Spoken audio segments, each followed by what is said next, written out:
말라기를 우리가 읽었어요. 여러분 들으셨습니다. 기가 막힌 반응들이죠. 하나님 앞에 예배하고 제사 진단을 하면서 그렇게 부패했어요. 더러운 떡을 드렸고 눈먼 희생 제물을 드렸고 저는 것과 병든 것을 드렸는데, 더 심각한 것은 자신들이 지금 무엇을 하는지조차 모르거나 모르는 그들에게 하나님이 악하다 하고 책망하셨는데 책망에 대해서조차도 반발을 해요. 이들에게 있어서 종교 생활은 유지되고 있었지만 신앙 생활은 없는 것입니다. 신앙 생활은 경건 생활과 동일한 단어예요. 사람들은 생각할 때 신앙 생활은 하는데 잘하는 신앙 생활을 가르쳐서 경건 생활 이렇게 얘기하고, 경건 생활이 없는 신앙 생활은 조금 부족한 신앙 생활들 이렇게 생각을 하는 것 같아요. 그러나 본질상 신앙 생활은 곧 경건 생활이에요. 경건 생활이 없는 신앙 생활은 신앙 생활 자체가 아니에요. 이거는 정말로 마음에 유념해 두어야 될 일입니다. 그러니까 교회의 뜰만 받고 다니는 신자가 되어져서는 안 되겠다라고 말할 때 그 신자는 종교 생활을 그렇게 하면 안 되겠다는 뜻이고, 참된 신앙인은 그렇게 하지를 않는 것이에요. 경건 생활이 있어야 신앙 생활을 하는 것이다. 자, 그럼 생각해 보자고요. 왜 그런가? 오늘 본문을 보면 고린도전서 10장 31절에 너희가 먹든지 마시든지 무엇을 하든지 하나님의 영광을 위하여 하라 그랬어요. 하나님의 영광을 위하여 하라는 이 말씀 속에 아주 유명한 구절이잖아요. 이 말씀을 통해서 우리의 존재의 목적은 하나님의 영광을 위해 있구나, 이 사실이 천명되고 선언되는 일이에요. 하나님의 영광이 우리의 존재, 우리의 생각과 행동의 모든 결정을 이루는 근간이요 목표라면, 또 목적이라면, 그것이 바로 신앙생활이라면 그것이 왜 경건생활과 다를 수가 있겠어요? 하나님의 영광을 늘 생각하는 생각, 하나님의 영광을 늘 마음에 품는 열망과 의지, 거기에 따른 순종, 그 행동을 결정하는 모든 태도와 방향은 가치관을 결정하고, 그 가치관 속에서 하나님을 믿는 신자다움의 신앙의 맛깔, 본질이 드러나는 것이죠.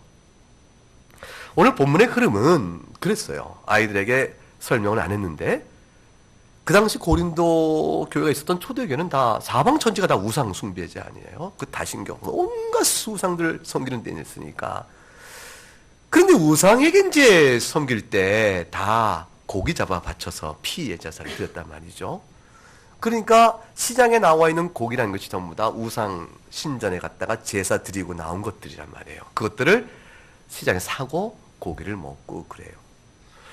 그러니까 이제 불신자 집에, 믿지 않는 집에 초대받아 갔는데 밥상을 잘 차려준 거예요. 그런데 고기가 나와. 그럼 어떡하냐 그 말이에요.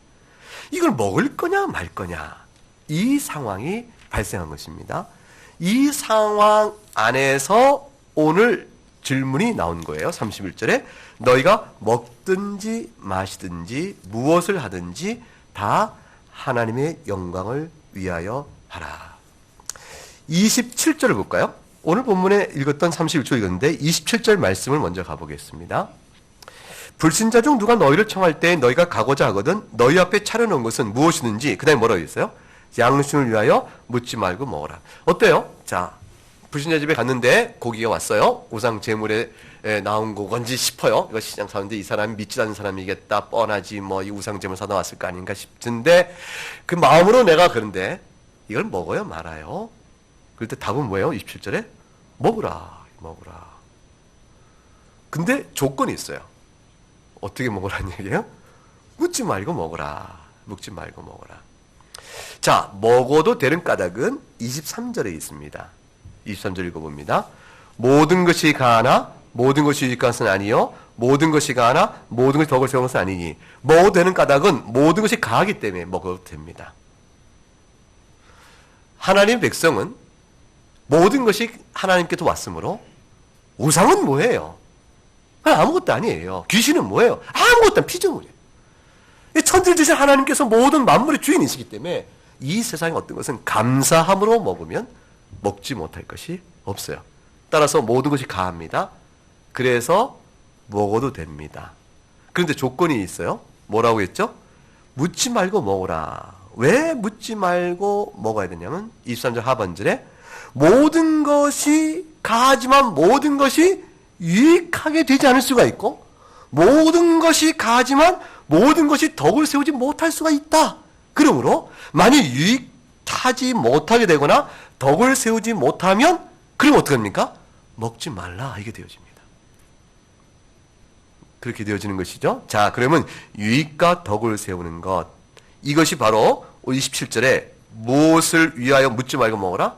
양심을 위하여 묻지 말고 먹으라는 양심의 문제가 드러납니다. 그런데 이 양심은 누구 양심?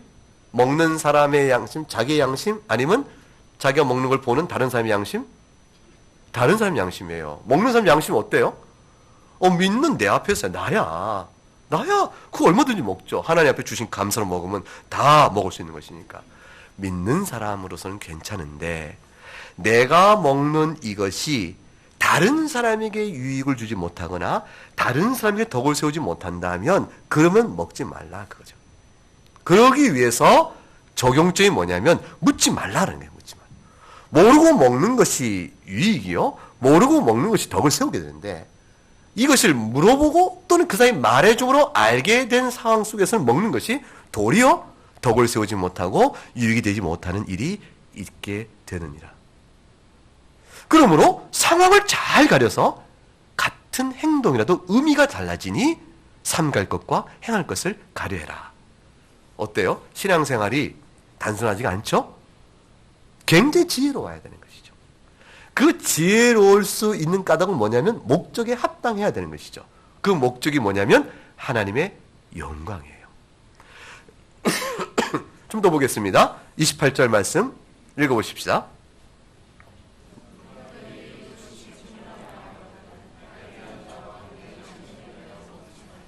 재물이라고 누가 말하면 그걸 알게 한 자와 그 양심을 위해서 먹지 말라 했습니다. 내가 말한 양심은 29절에 너희 것이 아니요 남의 것이니 어찌하여 내 자유가 남의 양심을 말미암아 판단받으리요. 다른 사람들이 내가 이걸 먹는 걸 보게 되면 우상 제물인 줄 알고도 내가 믿는 사람인데 먹는 걸 보면 야 근데 내가 먹는 걸 본 유대인이 봤다 쳐봐요. 이 유대인은 뭐라고 말하겠어요? 저런 사람 봤나? 저 예수쟁이들이 하나님을 믿는다고 여호와 하나님을 믿는다고 말하면서도 우상 제물을 먹는 거 보니 저 자가 하나님 믿는 자가 아니요 라고 고개를 흔들지 않겠냐. 그러면 헬라인이 맞다 쳐봐. 헬라인 보면 어라? 저자가 그리스도인데 우상 제물을 먹네? 헬라인은 우상 제물을 먹는 것이 우상에 참여한다고 생각해. 그러니 그들 볼 때 예수를 믿는 것과 그리고 하나님 믿는 것과 우상 제물에 참여하는 것은 같이 갈 수 있는 거구나. 아 그렇구나. 이렇게 생각하지 않겠어요? 그럼 하나님의 교회에 속한 다른 성도가 보면 어떻게 되겠어요? 아니 저자가 어째 우상 제물을 먹는 거 하나님을 섬기면서 하고 연약한 신자라면 마음에 시험거리 되지 않겠어요? 여러분 제가 목사로서 해서는 안 될 일이라고 여러분이 생각하는 것을 제가 한다면 어떻게 생각하시겠어요? 제가 포도주를 한 잔 먹고 두 잔 먹고 이렇게 세 잔 먹고 하고 교회 왔는데 푹 내지 풍기고 그럼 여러분이 그럼 저를 어떻게 보겠어요? 큰 시험이 되지 않겠어요? 여러분이 좋게 보겠어요? 목사도 인간인데 술도 먹어야지 이렇게 생각하시겠어요? 술 먹는 자체가 죄는 아니다요. 그것이 인정받고 여러분에게 덕을 세울 수 있겠어요? 그렇다고 제가 안 보는데 먹고 보는 데서는 안 먹고 그래야 되겠어요? 이 모든 문제는 다 뭐죠? 성도가 살아야 될 삶을 하나님 앞에 부름받은 덕과 유익이에요. 모든 주의 문제나 주초의 문제가 다 그런 것이라. 그 자체가 악행이다라고 결정되시는 것이 아니고 하나님의 영광 앞에서 내가 어떻게 이것을 행할 것인가에 따라서 삼가는 것과 또 절제하는 것과 유익되는 일들을 찾아 나가는 일이죠. 그러니까 이와 같이 행하지 말라 말씀하시므로 32절을 볼까요? 32절 읽어보세요. 그러니까 유대인에게나 헬라인에게나 하나님의 교회나 거치는 자가 되지 말라. 거치는 자라는 건 뭐예요? 결국 복음의 걸림돌이 되는 일이 있게끔 하지 말라 그 말이죠. 유대인도 넘어지게 하지 말고 헬라인도 넘어지게 하지 말고 하나님의 교회된 성도 넘어지게 하지 말고 다 그리스도의 복음 앞에 나올 수 있도록 하기 위하여 그들의 형편과 그들이 내가 하는 행동을 통해서 그리스도의 복음을 어떻게 이해할까를 생각하며 행하라 그 말이에요. 내가 저들도 구원을 받아야 할 텐데 33절 같이 읽어봅니다. 시작. 나와 같이 모든 일에 모든 사람을 기쁘게 하여 자신의 유익을 구하지 아니하고 많은 사람의 유익을 구하여 그들로 구원을 받게 하라. 그들도 구원을 받아야 할 터인데 내가 어떻게 행함으로 인하여 저들의 구원에 장애가 되는 일이 있을까를 늘 생각하고 행동하라. 그들을 구원하여 부르내는 일들이 바로 하나님을 인정케 하는 일이요 저들도 하나님 앞에 영광을 돌리게 하는 일이 아니겠느냐. 그러므로 신앙생활은 이런 일에까지 가림할 만한 지혜로운 행동을 해야 하므로 훌륭한 경건의 연습이 없으면 올바르고 신실하며 합당한 신앙생활을 하기에 참 부족하기가 일수인 것입니다. 회사에서 보통 고사를 많이 지내죠. 제가 전에 신앙을 하기 전에 다녔던 회사도 고사를 지내요. 전자 회사인데 전자와 고사하고 어떤 관계가 있는지 모르겠는데 사옥을 또 신사옥 있어서 신사옥에 제가 제 부서가 옮겨서 저도 거기서 가게 됐는데 고사를 지내는 거예요. 저 복도 끝에 상 잘 차려놓고 돼지머리 하나 탁 올려놓고 떡 간뜩 싸놓고 그래가면서 사장님 절하시고 전무님 절하시면 고사를 지내는 거예요.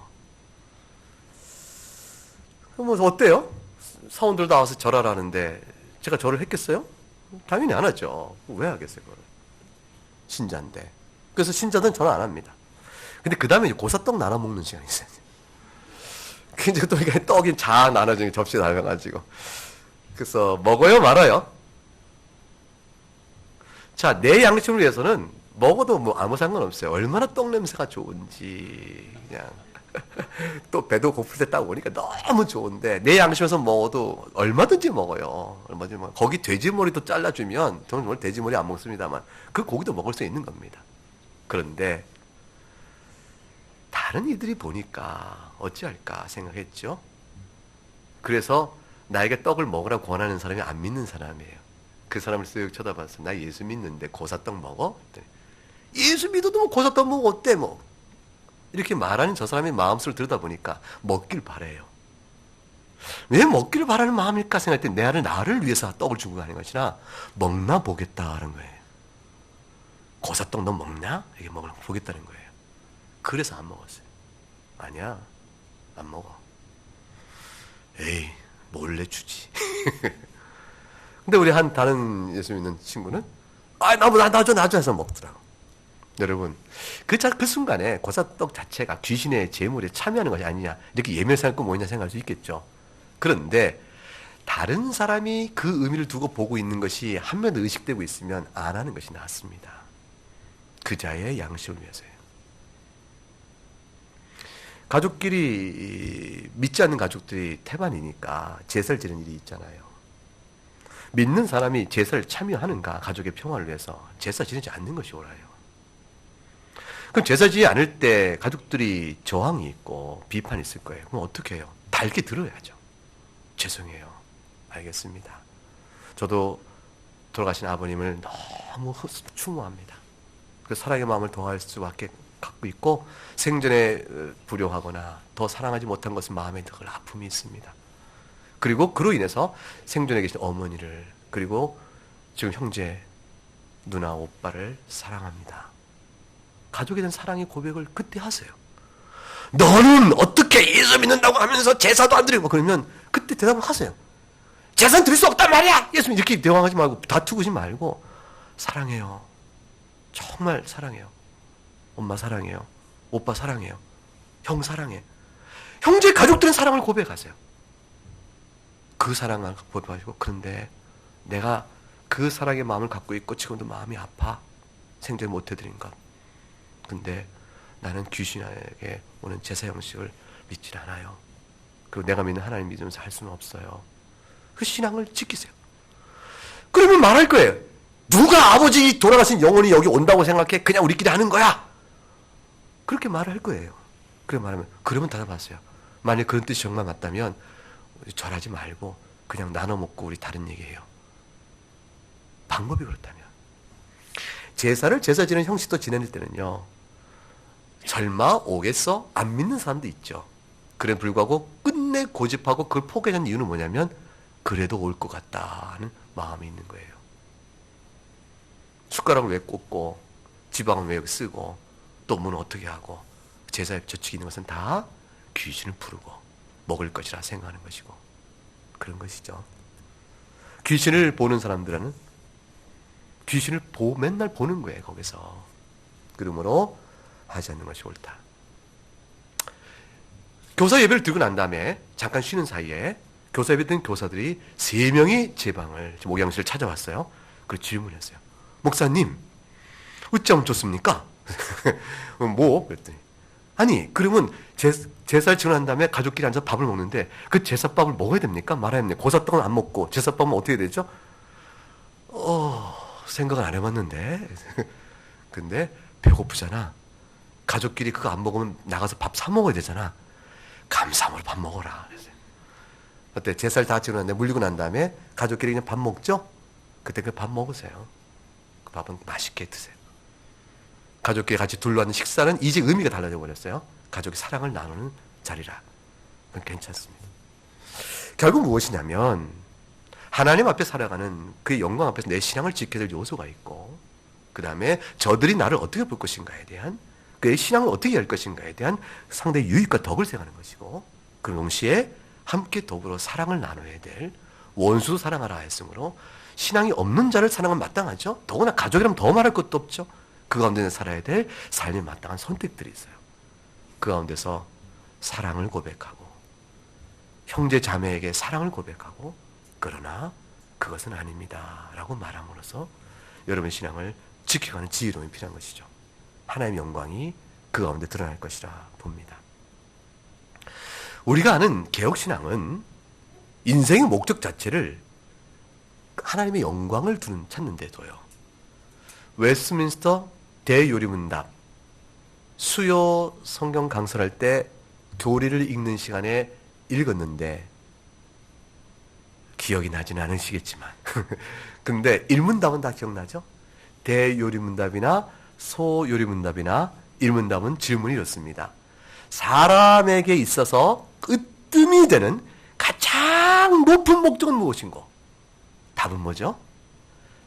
하나님을 영원하게 하고, 그리고 그를 영원토록 온전히 즐거워하는 것입니다가 답이에요.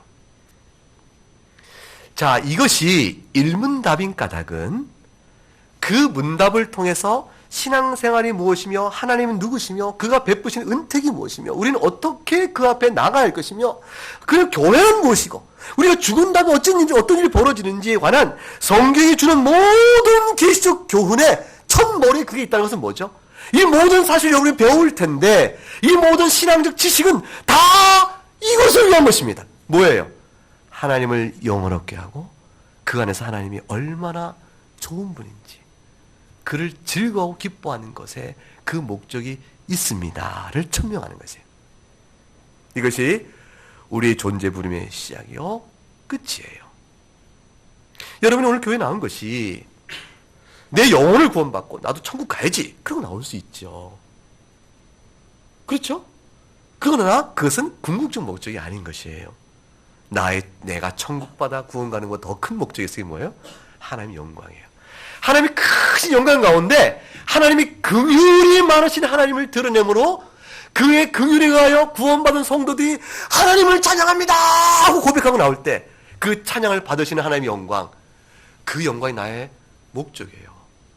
그 목적을 이루시는 하나님께서 나에게 선택하여 예수 그리스도 안에서 긍휼의 용서를 베푸시 내가 구원을 받아 그 영광을 찬미하는 자로 서게 된 것이에요. 그러니 나의 구원은 하나님의 긍휼의 높으심을 찬양하는 뭐가 되죠? 방편이 된 거지. 내게는 구원의 은택이 궁극적으로 주어진 것이지만 내 소망은 내 영혼의 범사에 잘되는 이 땅에서의 또는 나의 신앙 자체, 영육간에 살아간 삶의 안정과 평안, 내 자식이 잘되는 것, 이 자체가 목적이 돼서 신앙의 목표로만 붙들려 있으면 하나님의 영광을 위해 살아가는 좀 더 하나님 바라시는 교훈의 참뜻, 아니 율법에 지어진 바 된 하나님을 사랑하고 이웃을 내 몸으로 살아가는 원리를 실천할 방법을 못 찾는 거예요. 열심은 있으나 지식이 부족하여 하나님 뜻에 어긋나는 미련한 자가 되고 만다 그 말이죠. 엎드려야 할 때 엎드리지 못하고 회개해야 될 죄를 짓고도 회개인지 모르는 그러한 이상한 신자가 되고 마는 것이에요. 내가 하나님을 얼마나 사랑하는데 라는 자기 열심이 하나님께 합당한 영광을 돌리는가에 대한 올바른 판단을 하지 못하게 만들어 버릴 수가 있게 되는 거예요. 하나님의 영광을 위한다는 것은 오늘 본문의 말씀처럼 다른 사람의 유익과 덕이 되는 것까지를 더듬어 볼 수 있는 어떻게 돼요? 자기 성찰의 근본적 이유가 있어야 되는 것이거든요. 성찰의 목표는 뭐냐면 하나님 외에는 다른 분이 없고 하나님의 교훈의 말씀 외에는 어떤 핑계도 할 수 없는 절대적 교훈이 따로 없다. 이것만이 절대적이다. 그 사실 앞에 어떤 단순한 조건을 붙이지 않는 것이에요. 그리고 자기를 돌아보는 겁니다. 이사야 43장 7절을 보게 되면 내 이름으로 불러지는 모든 자 곧 내가 내 영광을 위하여 창조한 자를 오게 하라. 그를 내가 지었고 그를 내가 만들었느니라 이렇게 말씀합니다. 하나님께서 한 백성을 창조했는데 지었는데 만들었는데 목적을 뭐라고 말씀해요? 내 영광을 위하여 만들었다. 자, 신자가 그렇게 정의가 내려지면 불신자는 어떻게 정의를 내릴 수 있을까요? 하나님의 영광과 상관이 없는 자라 이렇게 볼 수 있어요. 하나님의 영광에서 떠난 자라. 그 로마 3장 23절에 모든 사람이 죄를 범하였음에 어디에 이르지 못하였으니라고 되어 있죠. 하나님의 영광에 이르지 못하였으니라고 표현하고 있는 거예요. 여러분 보세요. 밝은 빛이 쫙 비추고 있어요. 그럼 비추고 있는 뒤는 어떨까요? 그만큼 어둡죠? 물론 이 입체로 둥그런 원으로 태양처럼 빛나고 있다면 태양은 태양계가 이렇게 도니까 태양의 앞뒤 위아래가 없이 다 빛이 비춰지겠지만 그러나 우리가 이 차원으로 생각하면 이쪽 비추면 이쪽 어둡잖아요. 성경은 항상 빛이 있고 어둠이 있어요. 성도는 하나님의 은혜의 빛의 강렬함과 그 절정 안으로 우리가 점점점 들어오고 있는 거예요. 그런데 반대로 선택받지 못한 자들, 죄인들은 이 빛의 강렬한 만큼 반대의 어둠은 더 깊고 강렬해요. 그곳으로 들어가고 있는 것이죠. 주님께서 말씀하시기를 너희가 바깥 어둠에 처할 것이라 했어요. 바깥 어둠에 던져질 것이요 그곳에 처하여 너희가 이를 갈며 슬퍼할 것이라 했어요. 그것이 죄 있는 자들의 놓여질 운명의 상태라 볼 수가 있습니다. 하나님의 영광이 우리에게 목적인 까닭은 하나님이 어떤 우리가 생각하면 돼요. 우리가 말할 때 어떤 인간이 짐이 곧 법이라 루이 14세가 그랬다는데 그렇게 말한다면 그건 굉장히 독재죠. 사람이 어떻게 절대일 수가 있겠어요?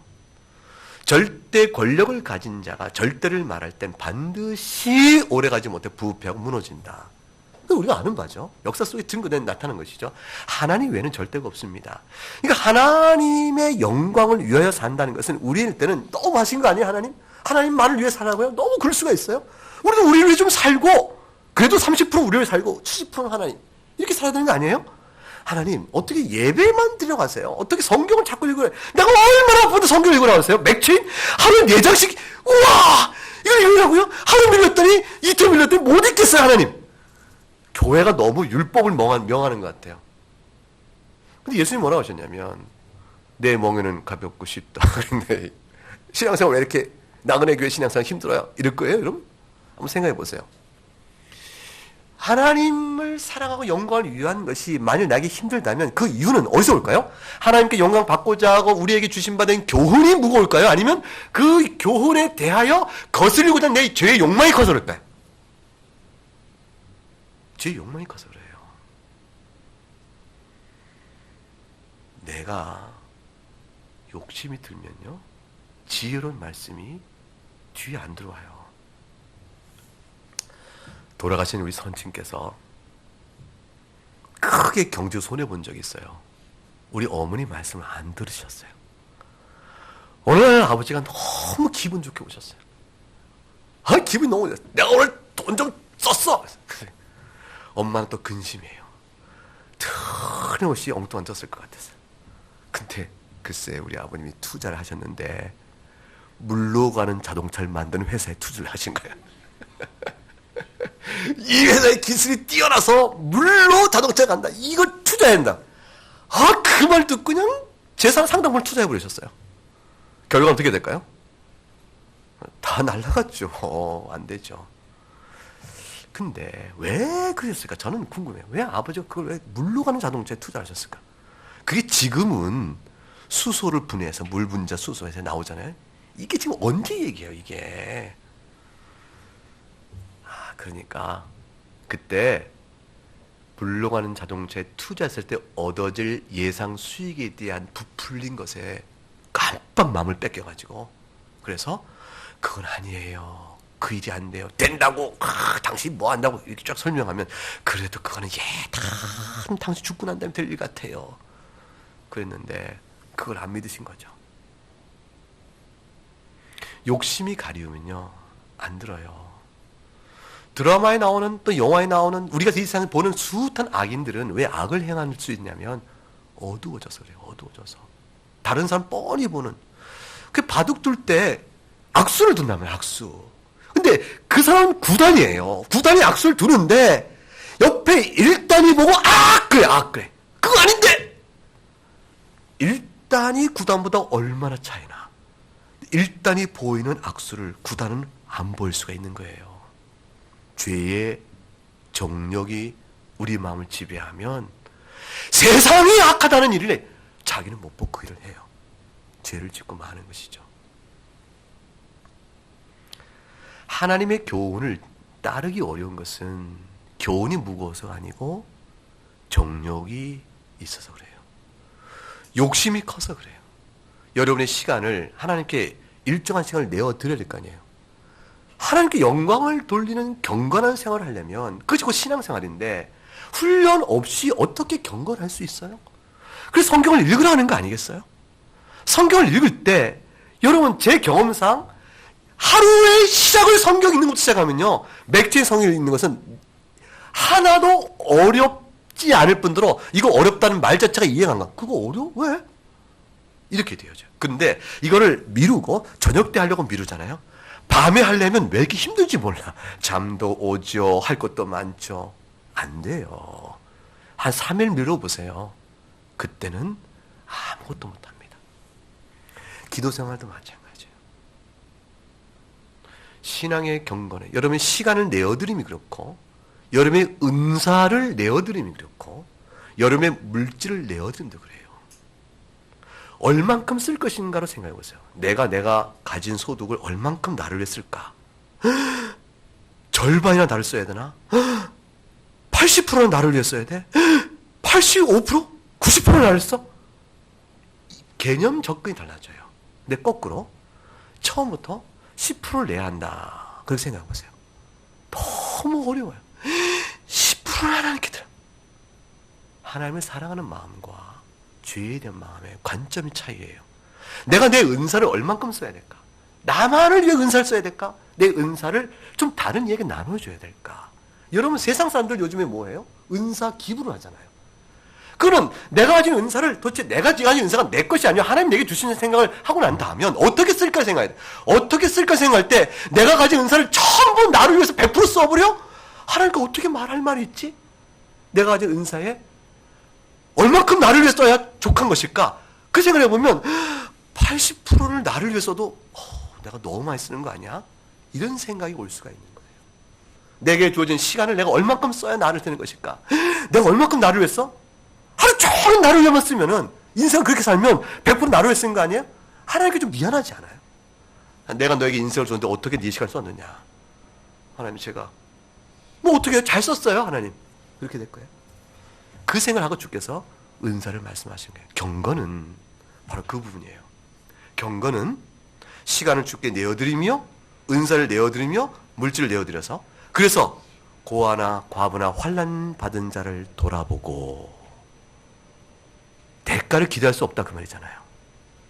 고아나 과부나 어린아이나 환난 당한 자에게는 대가를 기대하지 않아야 드릴 수 있는 거 아니에요. 그러니까 전적인 사랑이죠. 왜? 하나님께서 내게 전적인 사랑을 주셨으니까. 그걸 마음에 담는 거 아니겠어요? 그래서 그걸 하나님께 아주 일부를 하는 거예요. 나머지는 다 내가 쓰고, 은사도 마찬가지예요. 다 내가 쓰고, 나를 위해 쓰고, 조금 은사를 드리는 거예요. 시간을 내어 드리는 거예요. 그것이 바로 경건이에요. 이것이 바로 하나님의 영광을 위해 살아가는 자의 생활 모습이 되어지는 것이죠. 하나님은 창조주세요. 만물이 그로부터 나오고, 로마서 11장 우리 읽었죠? 만물이 주에게서 나오고 주로 말미암고 그 다음에 주에게로 돌아갑니다. 그 다음에 무슨 말이 이어졌냐면, 그에게 뭐가 세세에 있을지어다 영광, 그에게 영광이 세세 있을지어다. 하나님 창조주세요. 그리고 온 세상을 다스리는 왕이세요. 그 주권을 인정하고 하나님의 교훈을 잘 따르기를 순종하기 위해서 배우고, 그리고 가르침을 받기를 원하고, 또 가르치기를 힘써 할 때, 그때 비로소 주님의 영광을 인정하는 그러한 교회적 모습과 신앙인의 모습을 가질 수가 있어요. 공부하는 거 싫죠? 공부하는 거 좋아하는 특이한 사람들 빼고는 대개는 공부하는 거를 안 좋아합니다. 공부는 좋아하는데 성적 평가받는 건 싫죠. 그렇죠. 그리고 성적 평가받는 건 괜찮은데 1등부터 몇 등까지 쭉 줄 서는 건 싫죠. 그렇죠. 맨 마지막 거만 없으면 학교도 다닐만 해요, 사실. 시험 보는 것도 그냥 시험 보는 건, 학교 다닐 때 시험 보는 건 너무너무 좋아요. 전 너무너무 시험 보는 날 좋아했어요. 중간고사, 기말고사, 왜 중간 기말고사 보냐? 월말고사 또 보자. 월말고사 왜 몇 과목 국영수만 보냐? 왜 전과목 다 보자. 저는 그걸 너무너무 좋아했어요. 왜냐하면 시험 보는 날은 3, 4일간 수업이 없어요. 그 오전 수업만 하고 끝나. 그리고 남은 시간 뭐예요? 실컷 놀 수가 있잖아. 그래서 시험 보는 날 너무너무 좋았어요. 왜냐하면 놀 시간이 풍부했거든요. 시험 공부는 안 했죠. 시험 공부는 적당히 하는 거죠. 그 시험 끝나면 실컷 놀고 밤에 가서 졸릴 때 내 시험 뭐야? 그리고 좀 보고 또 시험 보고 또 이런 식으로, 그래서 노는 날이 많아서 시험 보는 날이 좋았다. 학교 생활도 시험이 없으면 다닐만 하지 못하다. 이런 게 이제 제 주장이었는데, 근데 보세요. 신앙생활은요, 끊임없는 학교 생활이에요. 공부하셔야 돼요. 공부해서 익히고 또 익히고. 학교보다 더 싫은 게 남자들은 훈련소야, 훈련소. 군대 가서. 근데 신앙생활은 훈련소 생활과 같아요. 몸에 익히는 거예요. 훈련소가 왜 힘들어요? 왜 조교가 이렇게 어미 다스르고 교관이 어미 다스려요? 몸에 배이게 해야 되니까. 엎드려 싹! 보복! 이게 몸에 한순간 움직이는 갑작스러운 동작이 자기 생명을 구할 수 있는 동작으로 딱 익혀져야 되니까 반복된 훈련을 계속 해나가죠.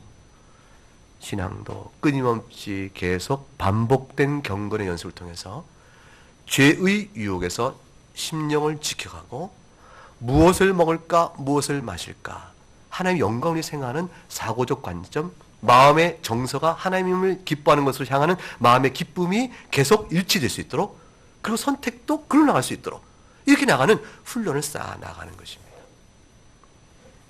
하나님을 전적으로 신뢰하고 하나님께 늘 감사하면서 내가 거룩하니 너희도 거룩하라는 말씀의 부르심을 기억하고 하나님의 교훈에 합당한 선한 행실을 맺어서 다른 사람들이 볼 때 하나님을 믿는 자의 풍모로 인해서 하나님 아버지께 영광을 돌리는 일들이 있게 되어지고 전시후 주를 사랑하면서 그리고 숱한 연약한 모습의 죄를 범하는 우리들을 긍휼히 품으시는 하나님의 자비하심 앞에 엎드려 날마다 새로운 회개를 해나가면서 그러면서 하는 것이 그게 바로 하나님의 영광을 돌면서 하는 신자들의 모습이라 볼 수가 있습니다. 저는 하나님께 영광 돌리는 대목 가운데 어느 게 제일 좋으냐? 하나님의 마음과 뜻을 심하게 다 사랑하는 것, 또 선한 행실로 이웃에게 돌려드리는 것, 뭐 이런 것들은 너무나 어려운 것 같아요. 그런데 하나님께 영광 돌리는 그 대목 가운데 회개도 있다는 사실이 너무 감사해요. 하나님 잘못했습니다. 하나님께 영광을 돌리는 거예요. 왜냐하면 용서하시잖아요. 그래, 하나님의 공의 심판을 기억하고 공의 심판을 통해 드러난 영광을 바라보기 때문에 하나님 죄인입니다. 그러는 거예요. 그럴 경우에 그 가운데 베푸신 영광 가운데 구원을 주신 하나님이 있으심으로 인해서 용서받은 자의 행복을 누리며 사는 거죠. 설교를 마칠까요? 조금 더 할까요? 시편 73편 한 구절만 보고 마칠게요. 찾아보세요. 시편 73편 22절을 피세요.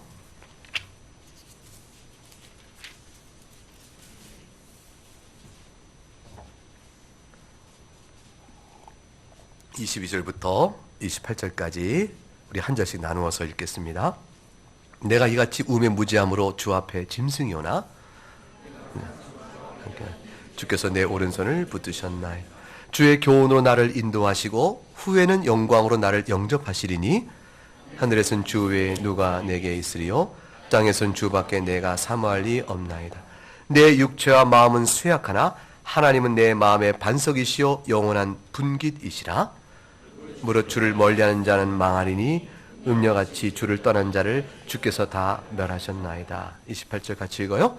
하나님께 가까이함이 내게 복이라. 내가 주 여호와를 나의 피난처로 삼아 주의 모든 행적을 전파하리이다. 이제야 깨달았어요. 시편 73편을 쓴 아삽은 1절부터 22절까지 오는 동안에 계속된 신앙의 고민이 있었어요. 도대체 하나님은 의로우신가? 하나님을 믿을 수 있는가? 왜 악인은 형통하고 의인인 나는 이토록 어려움이 있는가? 하나님을 믿는 자의 신앙의 의미가 있는가? 헛되다! 헛되다! 실로 헛되다! 이렇게 생각할 만큼 큰 의문이 있었어요. 그리고 마음에 끌려가는 걸 보는 거죠. 나도 세상처럼 한번 살아볼까? 나도 저처럼 한번 살아볼까? 악인의 형통함, 오만한 질투하면서 나도 저처럼 살아가면 나도 형통할 것이 아닌가? 라는 세상의 정욕을 향한 마음의 욕망에 이끌림이 받단 말이에요. 근데 22절에 내가 우매무지한 짐승입니다 고백을 하잖아요. 그리고 이제 고백하기를 주 하나님 외에는 25절 내게 다른 사모할 이가 없습니다. 사모할 이가 주님밖에 누가 있으리요? 주님만이 나의 반석이시요 주께 가까이 할 때 참된 복이 있고 그것이 24절 나에게는 영광입니다. 이렇게 고백합니다. 그 영광이 곧 하나님께 영광을 돌리는 신앙 고백이요 자랑이라 할 것입니다. 우리를 부르신 목적 하나님의 영광을 위하여 이 말씀을 마음에 새기면서 한 주간도 주의 말씀과 동행하시고 나가시는 여러분 될 수 있기를 주의 이름으로 축복합니다.